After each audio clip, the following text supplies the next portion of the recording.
Net से आ गया। मैं डोयाल से भी कर सकते थे।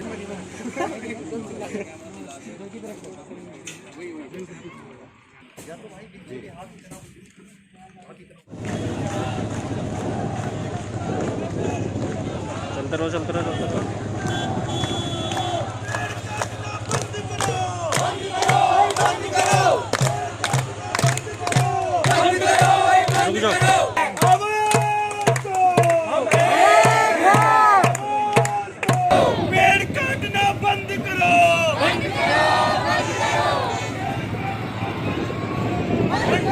उत्तराखंड अपनी शुद्ध आबो हवा और प्रकृति के लिए जाना जाता है। और अगर बात शहर की करें तो देहरादून उत्तराखंड की राजधानी देहरादून के नज़दीक हम थानो नाम की इस जगह पर मौजूद हैं। थानो अपनी प्रकृति के लिए और इस प्राकृतिक सौंदर्य के लिए जाना जाता है। एयरपोर्ट यहाँ से नज़दीक है और एयरपोर्ट का विस्तारीकरण, देहरादून का जो जौलीग्रांट एयरपोर्ट है उसका विस्तारीकरण हो रहा है। और उस विस्तारीकरण के तहत इस रेंज के, थानो रेंज के लगभग 10,000 पेड़ कटने जा रहे हैं। लेकिन देखने वाली बात यह होगी कि यहाँ के आम लोगों की क्या प्रतिक्रिया है। उस प्रतिक्रिया को हम आप तक पहुंचाएंगे और बताएंगे कि क्या यहाँ के लोग चाहते हैं। इस चौक पर हम खड़े हैं। यहाँ से एक रास्ता सीधा एयरपोर्ट के लिए जाता है और दूसरा रास्ता थानों के लिए जाता है। सामरिक दृष्टिकोण से भी उत्तराखंड बेहद संवेदनशील है। चाइना से हमारे विवाद लगातार जारी हैं और उसको देखते हुए भी इस एयरपोर्ट का विस्तारीकरण किया जा रहा है। लेकिन सुरक्षा और प्राकृतिक जो सुरक्षा है उसको किस तरह से वन विभाग या फिर एयरपोर्ट अथॉरिटी मेंटेन कर पाएगी और लोगों की, जो आम लोगों की क्या यहाँ पे प्रतिक्रिया होगी, वो हम आप तक पहुँचाएँगे। है या नहीं ऐसा है, देखो, अगर पहले तो ये उत्तराखंड की बात है, हरियाली का वो है, पहले तो नहीं कटने चाहिए। लेकिन अगर बात डेवलपमेंट की है और अंतर्राष्ट्रीय हो रहा है तो ये हमारे लिए गौरव की बात है कि हमारा उत्तराखंड का जो ये बड़ा हो रहा है। तो अगर इससे तो पेड़ अगर कटते हैं तो फिर तो कोई नहीं है। कहते हैं कि ये पेड़ों काटने की ज़रूरत क्या है, क्या प्रॉपर एनालिसिस किया गया है, क्या ट्रैफिक का यहाँ पे फ्यूचर प्रोस्पेक्ट्स देखे गए हैं, कितना ट्रैफिक बढ़ेगा, कितना प्लेन्स आएंगे, और जो जितने एयरपोर्ट आसपास बने हुए हैं, चंडीगढ़ हो गया, भोपाल हो गया, जयपुर, वहाँ पे भी एक्सपेंशन हुआ, वहाँ कितना ट्रैफिक बढ़ा। चंडीगढ़ का एयरपोर्ट बिल्कुल खाली रहता है, वहाँ हार्डली एनी फ्लाइट आती है। इतना बड़ा इन्वेस्टमेंट कर दिया, क्या इसकी क्या ज़रूरत है। प्लस ये भी है कि यहाँ से दिल्ली कहते हैं 4 घंटे में पहुँच जाएंगे, चंडीगढ़ 3 घंटे में पहुँच जाएंगे, तो यहाँ एयरपोर्ट की क्या ज़रूरत है। 1 करोड़ की पॉपुलेशन का प्रदेश है ये, जबकि क्या यहाँ पर इतनी ज़रूरत होगी, क्या यहाँ पर इतना ट्रैफिक होगा। तो हमारी मांग यही है कि इसकी कोई ज़रूरत नहीं है, पर्यावरण को छेड़ा ना जाए, जैसा पर्यावरण है उसको रहना दिया जाए। ऑलरेडी एक्सपेंशन चल रहा है, आपको मालूम है, यहाँ पे ऑलरेडी एक टर्मिनल बन रहा है, ऑलरेडी कैपेसिटी बढ़ रही है। एग्जिस्टिंग एयरपोर्ट जितने यहाँ पे डोमेस्टिक फ़्लाइट्स वगैरह के लिए सफिशेंट है, इवन इंटरनेशनल के भी जो प्लेन आ सकते हैं उसके लिए सफिशेंट है। इसलिए इसका एक्सपेंशन बिल्कुल ना किया जाए, इसको एज इट इज़ रहने दिया जाए। सर वो अंतर्राष्ट्रीय वो बन रहा है उसके लिए तो सही है, वो तो खैर गलत है ना। पेड़ काटना गलत तो है, मतलब अगर लोगों की रजामंदी हो, भलाई हो रही इसमें, तब जाके अगर सरकार वो करे कि हाँ भाई अच्छा है, लोगों को ज़्यादा से ज़्यादा सहन हो इसमें, तब जाके।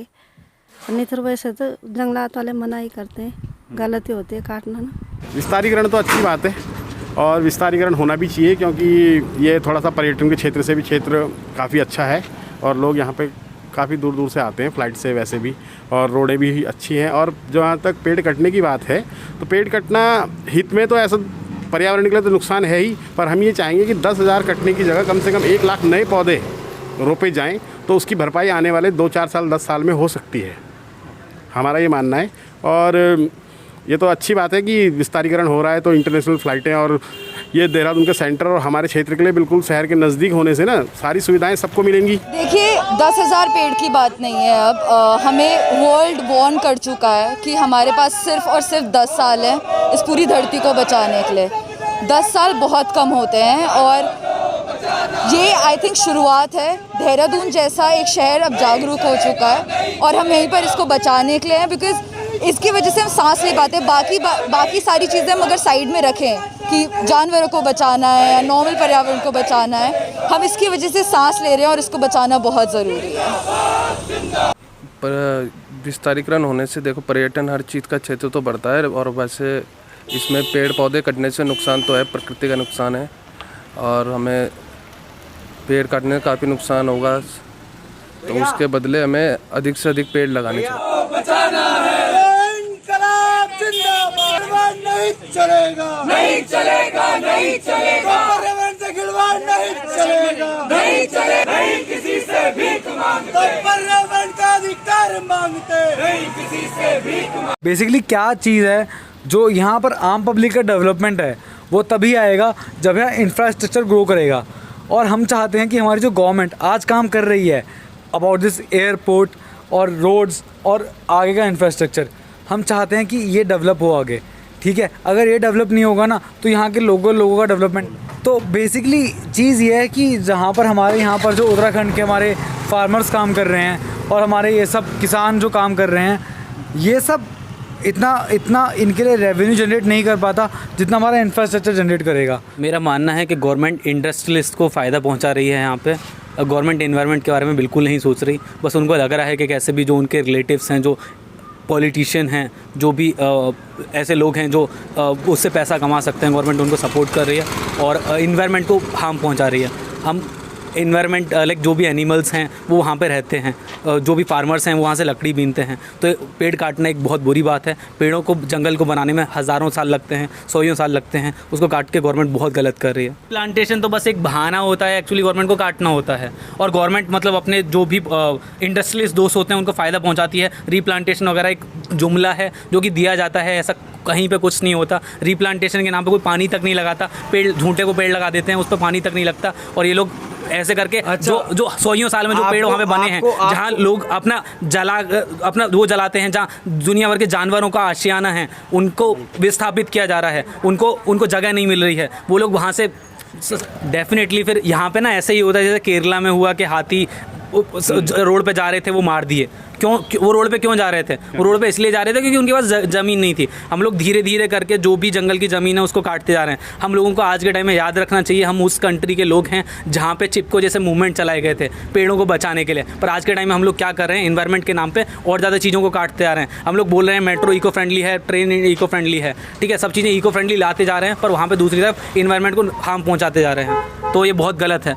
हम लोग बोलें, जो दिल्ली में रहने वाले लोग हैं, जो लोग सोचते हैं कि हाँ डेवलपमेंट का मतलब है कि सारे पेड़ों को बचाना और ये चीज़ें करना, लेकिन जो यहाँ पर जो कस्बों में रहने वाले लोग हैं उनका डेवलपमेंट कैसे होगा? उनका डेवलपमेंट होगा मेनली टूरिज़्म से और मेनली लोगों के आने जाने से। देखो उत्तराखंड जाना जाता है अपनी कल्चर के लिए, अपनी हरी भरी भूमि के लिए, ना कि डेवलपमेंट के लिए। अगर किसी को डेवलपमेंट देखना है तो वो दिल्ली एनसीआर जाए, वो मुंबई जाए। उत्तराखंड क्यों आएगा भाई? हरी भरी जगह के लिए आएगा ना, पहाड़ों के लिए आएगा ना, जंगल के लिए आएगा ना, हाथियों के लिए आएगा, पर उसी चीज़ को हम खत्म करते जा रहे हैं, तो कोई फायदा नहीं है फिर उत्तराखंड आने का।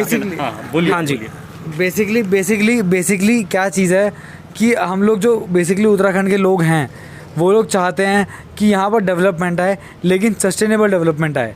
सस्टेनेबल डेवलपमेंट का मतलब होता है, लेकिन पेड़ कटना किस तरह से आप डेवलपमेंट को देखते हैं? पेड़ कटने से, पेड़ कटना पूरी तरह से कल्चर के खिलाफ है। पेड़ों को उगने में सालों लगते हैं और उन्हीं को हम काटेंगे तो अगर इस गवर्नमेंट ने बोला है कि रीप्लांटेशन हम करेंगे तो ये बहुत अच्छी चीज़ है और रीप्लांटेशन का प्रोसेस चालू हो चुका है। एक्चुअली थानो रेंज के पीछे रीप्लांटेशन का प्रोसेस चालू हो चुका है और जो ये गवर्नमेंट कर रही है, ठीक है।